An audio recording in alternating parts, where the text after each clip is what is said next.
జై శ్రీరామ్. నమస్తే అండి. నేను మీ వెంకటేష్. ఎలా ఉన్నారు అందరూ? బాగున్నారా? ముందుగా నా ఛానల్ చూస్తున్న ప్రతి ఒక్కరికి మనస్ఫూర్తిగా నా ధన్యవాదాలు. మీ అందరి ఆశీర్వాదం వల్ల నేను నా అయ్యప్ప స్వామి యాత్రను ఎలాంటి ఆటంకాలు లేకుండా సురక్షితంగా పూర్తి చేయగలిగాను. ఈ సందర్భంగా ధర్మశాస్త్ర ప్రభువైన అయ్యప్ప స్వామిని మనందరికీ అష్టైశ్వర్యాలు సుఖశాంతులు ప్రసాదించాలని మనస్ఫూర్తిగా ప్రార్థించాను. మరి వీడియోలోకి వెళ్లే ముందు ఒక చిన్న అభ్యర్థన. దయచేసి ఈ వీడియోకు లైక్ చేయండి. మీ స్నేహితులకు షేర్ చేయండి. ఇంకా నా ఛానల్ను సబ్స్క్రైబ్ చేయండి. మీ అభిమానమే నాకు మరింత ఉత్సాహాన్ని ఇస్తుంది. మరి ఇప్పుడు మన వీడియోలోకి వెళ్ళుదాం. ఇది అయ్యప్ప స్వామి యాత్ర రెండవ రోజు ప్రయాణానికి సంబంధించిన వీడియో. మొదటి రోజు మనం యాత్ర ప్రారంభం ఎలా జరిగింది, గురుస్వాముల ఆశీర్వాదాలు, ఇరుముడి కట్టే విధానం, బస్ ప్రయాణం అన్నీ చూశాము. రెండవ రోజు యాత్రలో భాగంగా మనం వచ్చిన ప్రదేశం భవానీ. తమిళనాడులోని అత్యంత ప్రాచీనమైన మరియు ప్రసిద్ధి చెందిన పుణ్యక్షేత్రం భవానీ నగరం.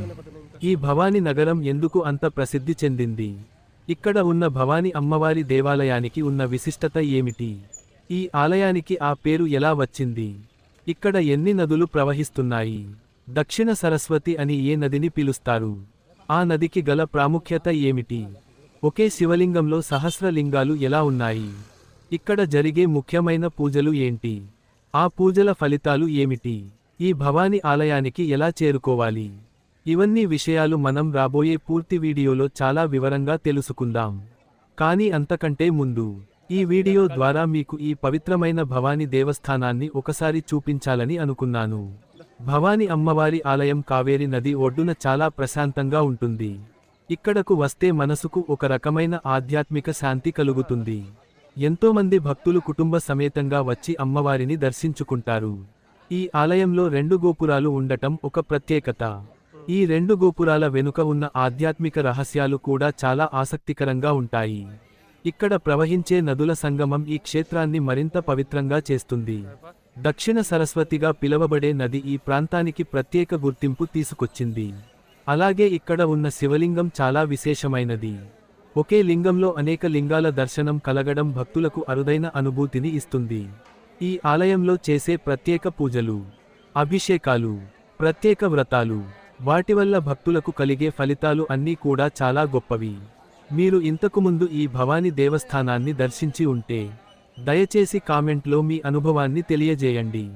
ఇక్కడి విశేషాలను కూడా షేర్ చేయండి. మీరు చెప్పే విషయాల ద్వారా నేను ఇంకా ఎక్కువగా తెలుసుకొని మరింత పూర్తి సమాచారంతో వచ్చే వీడియోను మీ ముందుకు తీసుకొస్తాను. రాబోయే పూర్తి వీడియోలో భవానీ ఆలయ చరిత్ర, పౌరాణిక కథలు, ఆధ్యాత్మిక విశేషాలు, ప్రయాణ మార్గాలు అన్నీ స్పష్టంగా వివరించబోతున్నాను. కాబట్టి ఆ వీడియో మిస్ కాకుండా ఉండాలంటే ఇప్పుడే నా ఛానల్ను సబ్స్క్రైబ్ చేయండి. ఈ వీడియోను మీ స్నేహితులకు షేర్ చేయండి. మరొక్కసారి నా ఛానల్కు మీరు ఇస్తున్న ప్రేమకు ధన్యవాదాలు. నేను మీ వెంకటేష్. జై శ్రీరామ్. స్వామియే శరణం అయ్యప్ప.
ఆ ఆ రే నా దే